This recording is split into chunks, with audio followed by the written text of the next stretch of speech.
अस्सलाम वालेकुम नाज़रीन, अमीरी सीरिया मैरान टीवी न्यूज़ आया सायरा समी सब खाग में एक नज़र खास खबरों ते।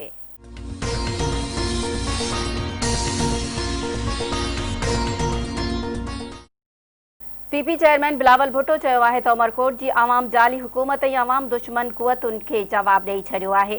आवाम खे सिलेक्टेड हुकूमत मां जान छॾाइण लाइ पीडीएम जो साथ ॾियणो पवंदो। सिलेक्टेड वज़ीर आज़म खे हर सूरत में इस्तीफ़ा ॾियणी पवंदी।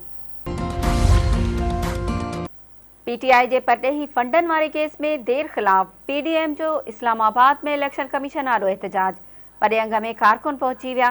मुखालिफ़ धुर जे एहतजाज सबबि रेड ज़ोन जी सिक्योरिटी सख़्त, रस्तनि ऐं अहम इमारतुनि जी हिफ़ाज़त लाइ इज़ाफ़ी दस्ता मुक़रर। खरो वज़ीर शेख रशीद चयो आहे त शाराए दस्तूर ते पहिरियों भेरो एहतजाज जी इजाज़त ॾिनी आहे।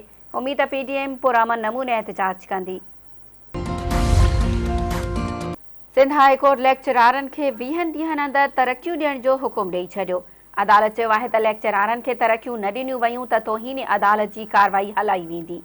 जस्टिस अमजद अली सैतो लेक्चरारनि सां मुखालमो कंदे चयो त तव्हां तरक़ियूं घुरी रहिया आहियो, पर तालीम जे मयार खे ॾिठो आहे। सॼे पाकिस्तान जे कॉलेजनि जो मयार ॾिसो ऐं सिंध जा कॉलेज बि ॾिसी वठो। जिते ही लेक्चरार पढ़ाइनि था उते 48% नतीजा बि नथा मिलनि। अहिड़ा लेक्चरार तरक़ियुनि जे लाइक़ ई नाहिनि। Sindh high court Sukkur bench तफ़रीही माग लबे मेहरान खे असल शक्ल में बहाल करण जो हुकुम ॾेई छॾियो। अदालत चयो आहे त कब्ज़ो ख़त्म कराइण खां पोइ किरायल इमारतुनि जो मलबो छो नाहे हटायो वियो। अदालती मामले में का बि मुदाख़लत बर्दाश्त न कई वेंदी। मुदाख़लत जी सूरत में वज़ीर या वॾे वज़ीर खे बि अदालत घुराए सघिजे थो। को अहिड़ो कमु करे ॾेखारियो जेको ॾिसण वारनि खे सुठो लॻे। मुल्क में कोरोना वायरस सबबि वधीक 58 मरीज़ फोत, 1809 केस आहे।